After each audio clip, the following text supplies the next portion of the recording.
बिहार में विधानसभा चुनाव का आखिरी चरण पूरा होने के बाद सामने आए सभी एग्जिट पोल्स में एनडीए सरकार की वापसी का अनुमान लगाया गया।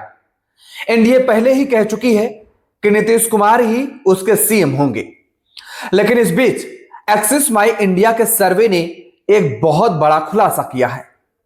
इस सर्वे के मुताबिक बिहार में आरजेडी सबसे बड़ी पार्टी बनकर उभर सकती है। बिहार की जनता को मुख्यमंत्री के तौर पर तेजस्वी यादव सबसे बड़ी पसंद है। नमस्कार, बहुत स्वागत है आपका। मैं हूं आपके साथ योगेश पांडे। तो बिहार के मुख्यमंत्री के तौर पर तेजस्वी यादव जनता की सबसे बड़ी पसंद है।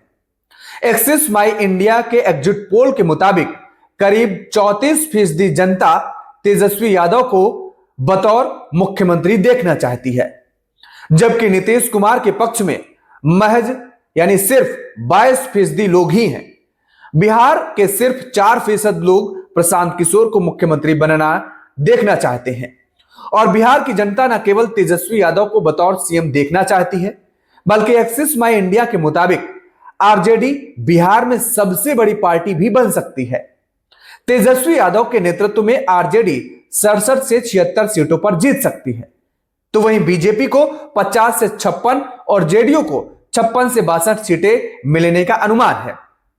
एक्सिस माई इंडिया के एग्जिट पोल के मुताबिक एनडीए को 121 से 141 सीट मिलने का अनुमान जताया गया है, जबकि महागठबंधन को 98 से 118 सीटों पर कब्जा जमा सकती है। एक्सिस माई इंडिया के मुताबिक मिथिलांचल की कुल 58 सीटों में से 32 पर एनडीए और 25 पर महागठबंधन की जीत मिलने का अनुमान है। एक सीट पर अन्य को कामयाबी मिल सकती है।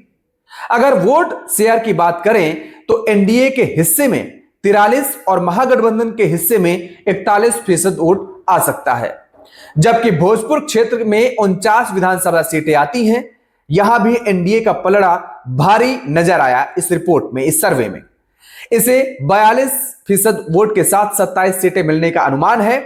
वहीं महागठबंधन को 40% वोट और 21 सीटों पर जीत मिल सकती है। एक सीट पर अन्य का पलड़ा भारी है। जनसुराज पार्टी को 5% वोट मिलने की उम्मीद है।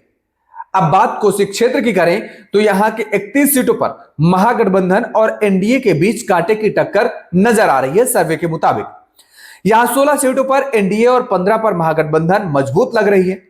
वोट शेयर में भी सिर्फ 1% का ही अंतर दिख रहा है। जनसुराज पार्टी को सिर्फ 4% वोट मिलने के अनुमान लगाए गए हैं। उधर पाटिल पुत्र मगध क्षेत्र की 60 सीटों में से 35 सीटों पर एनडीए और 25 सीटों पर महागठबंधन के प्रत्याशी जीत सकते हैं। एनडीए को 44, महागठबंधन को 41 और जनसुराज को 4% वोट मिलने का रुझान है। बात सीमांचल की करें तो यहां महागठबंधन को बढ़त नजर आ रही है।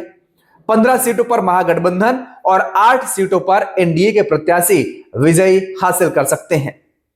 एक सीट पर जनसुराज का दबदबा देखने को मिल सकता है, जबकि चंपारण रीजन की 21 सीटों में से 12 सीटों पर एनडीए और 9 सीटों पर महागठबंधन को बढ़त मिलने का अनुमान इस सर्वे में लगाया गया है।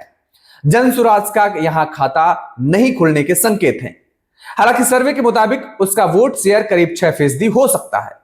लेकिन अब इस सर्वे को भी देखें तो यहां यह समझने वाली बात है कि बिहार के करीब 34% जनता जब तेजस्वी यादव को मुख्यमंत्री के तौर पर देखना चाहती है, तो वही जनता तेजस्वी यादव की पार्टी को मतदान क्यों नहीं करेगी?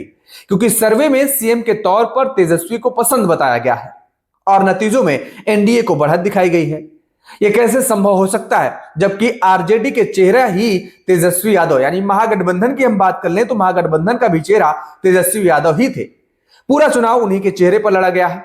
और इतना ही नहीं, बिहार का अगला मुख्यमंत्री कौन बने, इससे लेकर पीपल्स पल्स ने अलग से एग्जिट पोल किया है। इसमें जो रुझान निकलकर सामने आए हैं उसके मुताबिक भी तेजस्वी यादव मुख्यमंत्री की चॉइस के लिए बिहार के लोगों की पहली पसंद बनकर उभरे हैं। 32% लोग चाहते हैं कि मुख्यमंत्री की कुर्सी पर तेजस्वी यादव को बैठना चाहिए, जबकि नीतीश कुमार पीछे दिखे पीपल्स पल्स के एग्जिट पोल्स में भी। इस पोल्स के मुताबिक मुख्यमंत्री के रूप में जो पसंद के मामले में 30% लोग ही केवल चाहते हैं कि नीतीश कुमार मुख्यमंत्री बने। ऐसे में सवाल उठना लाजमी है कि मुख्यमंत्री की पसंद तेजस्वी यादव हैं, तो उनके चेहरे पर लड़े गए चुनाव में महागठबंधन आखिर पीछे कैसे?